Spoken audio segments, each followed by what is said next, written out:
Hi guys, mga kanegosyo, Kasaya sa Cafe Milya, magandang araw sa inyo. Alam nyo, meron akong i-share sa inyo na sana yung mga kapwa nating Pilipino na nag-iisip ng ibang bansa. Okay, disclaimer lang po, ito po ay opinion ko lang. Okay, maaring ito ay ano sa akin, pero sa iba pwedeng hindi. Pero sabi nga nila, ang swerte ni Pedro ay hindi pwedeng maging swerte ni Jose. Parang gano'n. May mga kanya-kanya tayong kapalaran, parang gano'n, or guhit ng palad. So, ang ating pag-uusapan guys ngayon ay, pwede kong sabihin ng may pera dito sa Pilipinas. Ang pera ay nandito sa Pilipinas. Laging iniisip natin na, gusto ko magpunta ng ibang bansa. May mga staff tayo na gusto mag-Taiwan. May mga narinig ko, gusto nilang mag-Korea. Lately nga lang, meron tayong pamangkin pa natin. Sabi nga niya, gusto niyo pa mag-ibang bansa. So, ano din sa akin, parang walang tiwala siguro sa business. Walang tiwala siguro sa pwede kong maitulong magawa sa kanila. So, ako, ang lagi kong sinasabi sa mga staff ko sa Adbatech CCTV, gusto ko kayong pakitain ng let's say around 20,000 something or pwedeng mabot ng 30,000 monthly na kita sa pagtatrabaho sa Adbatech. And then talking about business, talking about working abroad, agad ang mindset ng tao. Pag ako'y nagpunta ng ibang bansa, ako yayaman. Pag ako'y nagpunta ng ibang bansa, ako'y makakabili ng sasakyan, makakabili ako ng bahay, sasarap ang buhay ng aking mga pamilya, gano'n. Tama naman. Okay, kung lalo na kung mapapunta ka sa Korea, mapapunta ka sa ibang lugar na medyo malaki ang sweldo. But, bottom line, pagpunta mo ng ibang bansa, tanda natin, pag nasa ibang bansa ka, of course, siyempre, malayo ka nga sa iyong pamilya. Birthdays, mga okasyon, magkakaedad ka. Tanda natin, alam nyo nakakalungkot na part. As we grow older, our parents get older too. Tumatanda rin sila. Tumatanda yung mga tiyahin mo, yung kamag-anak mo. Masakit na realidad ng mga OFW. Okay, shout out sa mga OFW. Masakit na realidad na may mawalang members ng pamilya natin. Bigla ang uuwi ka, of course. Or hindi ka na talaga totally makauwi dahil financial or yung schedule mo or hindi ka pinayagan, medyo magastos, sabi nga papadala na lamang. May mga kamag-anak ka, tiya, titos, or na malalapit sa'yo, na mawawala na lang, na hindi mo makikita for the last time. So yan yung masakit na realidad sa pagiging OFW. Ako guys, yung lolo ko, dalo kong lolo, yung lola ko, ganun. So napakasakit ng ganun na ano. So laging mindset, pupunta ng ibang bansa, mag-iipon, pero tatanda ka talaga. May mga iba ako alam na 10 years, 15 years, may mga iba na meron na akong alam na halos ilang taon, halos 30 years na yun na nag-ibang bansa, pero nag-ibang bansa pa rin, hindi pa rin alam kung kailan mag-go for good. So guys, sa aking case, ako ay matagal sa ibang bansa. Kung may babalik ko lang, siguro sinabi ko, hindi na lang ako nag-ibang bansa. Kahit alam nyo, siguro nag-business na lang ako dito. Alam nyo guys, lagi, alam nyo ang natutunan ko sa Thailand, nag-start sila ng maliit na negosyo. Maliit na negosyo na pwede nilang i-focus talaga. Maliit na kapital, focus sila. Pag okay na itong isang negosyo ito, hindi sila nagpapalit ng ibang negosyo. Nag-e-expand sila. Meron silang noodle shop na isang maliit, na kariton lang, then mag-open sila uli, mag-open sila hanggang sa talagang marami na, yung iba nagpa-franchise nyo. So, kahit maliit na negosyo, ma-focus nyo, kailan ba yan? Maliit na kapital, pwede nyong palakin yan. So, ako guys, imagine ko lang, matagal ako sa ibang bansa, although may mga nadika naman ako working abroad. But then, yung CCTV business guys, nung ginawa ko ito, before ko gawin to, nagmantika, nag-itlog, of course may butik tayo. May mga iba tayong ginawang business. Honestly yung guys, yung aking naipon sa ibang bansa, ubos. Ubos na ubos. So, lately ko na lang ginawa yung Advatech, yung CCTV. And then, hindi nga nag-work. Hindi talaga. First try, hindi. Then, nagpunta na ako ng ibang bansa ulit. Bumalik na ulit ako dahil sabi ko, give up ko na yung CCTV business. But then, nung nandun ako, naisip ko parang na-challenge pa ako. May mga nagsabi na hindi naman yung kayang mapalaki yung Advatech. Hindi yan bebenta dito sa Pilipinas kasi mahal. Ang mga tao hindi magpapakabit. So, na-challenge ako doon. So, umuwi ako na wala rin yung kapital. Okay? Nandyan lang yung may mga sample kami. And then, nag-online ako.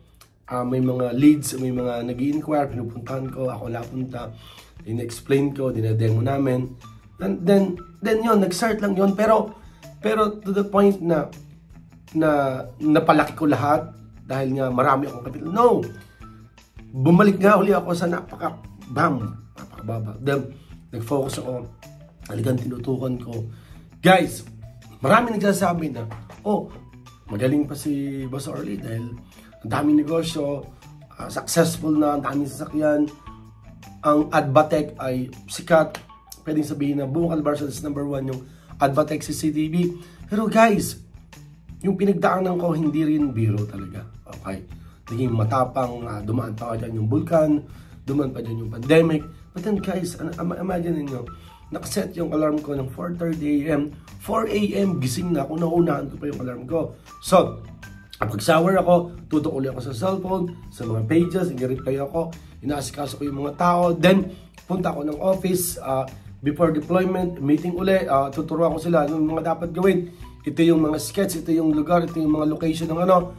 Then, of course, counting meeting, tuturuan mo sila, ano ba mga dapat gawin natin, dapat hindi. Then, after nun, killer na ako, hindi ako natigil sa office, lakad ako kung saan-saan, may mga pinupuntahan ako, nagbibisita rin ng mga project na ginagawa. Then, nakaka-uwi ako guys, 6 PM, 7 PM. Pagdating ko dito sa sopa, upo lang ako saglit, cellphone na naman. Nagtatawag na yung kakain, okay. Ang hirap daw tawagin pagkain. So kakain. Nakain, naririnig mo yung cellphone. Reply pa rin pagkakain, upo ka lang. Then, natutulog tayo, 11 to 12, and then, nandun pa rin. Reply natin yung mga message para tomorrow. Actually, yung pagbibigay namin ng schedule around 9 PM. 9 PM, bibigyan namin ng schedule yung mga tao, saan kayo, blah blah blah. And then, reply na ulit sa mga messages. Then, yung mga works namin the whole day, yan po, ipopost ko sa pages namin. I-update ko yung mga page at mag-reply tayo. So, guys, hindi biro. Pero, para sa akin, ang pwede ko talagang, ang mindset natin, yung mindset natin, na dito tayo magninegosyo sa Pilipinas, maliit man o malaki, dito ako magninegosyo. Sasabihin nila, wala raw kapital. Alam nyo guys, yung kapital, kung talagang agresibo, magaling, madiskarte, magkakaroon ka ng kapital. Pero hindi rin naman, may mga negosyong pwedeng gawin tayo na hindi naman kinakailangan sobrang laking kapital. Pwede mag-start ka lang, pwede humingi ka lang ng tulong. Alam nyo guys, mangutang. Okay. Ang pangungutang, yan yung isa sa pinakamabilis sa paraan. Kung talagang wala kang kapital, may mangutang ka. At siyempre, kung di naman mahirap din naman mangutang sa banko or sa mga lending or ano. Pero guys, kung ikaw sa inyo ay merong, sabi natin mga tiyo or tito or mga kamag-anak or kumare, na pwedeng hiraman. Pero depende sa iyo. Kung sa tingin nila, ikaw ay talaga namang masipag, madiskarte, talagang may negosyo ka na napakaganda, maganda yung ideas mo na gusto mo talagang gawin. Alam niyo yung pangungutang, madali lang yun. Pero may mga iba rin naman, kahit hindi mo talaga kamag-anak, kung talagang pwede mo mahinga ng tulong. Pero sabi nga, kung talagang gusto mo, may paraan. Kung ayaw mo, may dahilan. Maraming paraan about sa capital, about sa diskarte. Ikaw na ang bahala doon. Pag-isipan mo. Pero ang masasabi ko guys, unahan ko na kayo. Nandito ang pera sa Pilipinas. Nandito ka, palakihin mo, kasama mo yung mga pamilya mo. Hindi po pwedeng sabihin na, hindi ka magiging mayaman pag dito. No! Gusto ko gawin nyo. Maging inspirasyon sa inyo. Humanap kayo ng ibang tao. Humanap kayo ng tao na nakakilala nyo na hindi naman nag-ibang bansa. Pero negosyante, pero big time successful. Yun yung inyong manahin nyo. Inyong sana maka-inspire sa inyo. Ano? So guys, dito sa Negosyo Philippines, parang ko sinasabi, sa ating YouTube channel, hindi lang tayo nagbibigay ng mga business ideas. Ang atin dito, ang number one kung bakit kinakailangan mag-subscribe kayo, kung bakit kinakailangan manood kayo ng Negosyo Philippines sa YouTube channel, kung bakit kinakailangan i-share nyo para maraming makapanood, ang ating inanod, yung pagiging warrior, yung pagiging positive, yung mindset, yung laging palaban na hindi mahina ang loob. Okay, ang pagninegosyo, pinasok mo yan, dapat may dibdib ka. Hindi yung kaunting problema lang, nako, ayoko na, gusto ko nang mag-iba, gusto ko nang itigil to. May mga sinasabi, mga ano mo, nako, gano'n, ayaw mo na agad. May kamag-anak ka na inalok mo, ayaw bumili. Ay, ang bumibili pa ay mga strangers.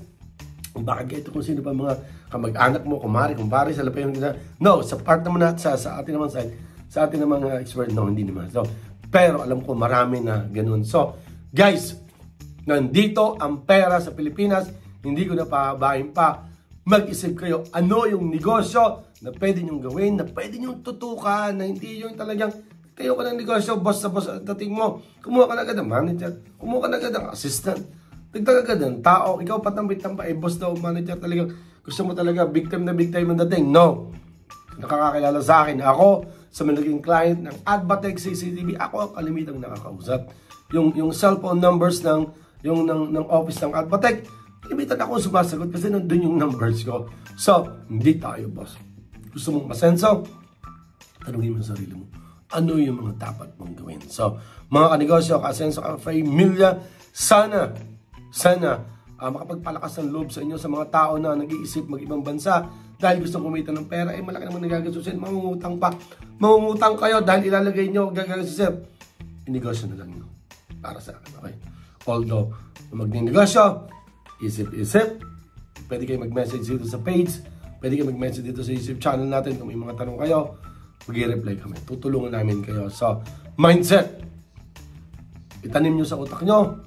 Nandito ang pera sa Pilipinas, wala sa ibang bansa. Meron din pa sa ibang bansa, of course. Of course, nandun nga yung pera. Kaya lang, lalayo ka nga eh. Doon ka natatanda, doon ka na magtatagal. Malayo sa pamilya mo. Kaya mo rin yumaman, kaya mo rin masenso. Dito sa Pilipinas. God bless pa mga kanegosyo, kasenso, pamilya. Kita-kits po tayo sa susunod na video. Please subscribe, like, comment, and share naman po. Okay. Bye-bye po.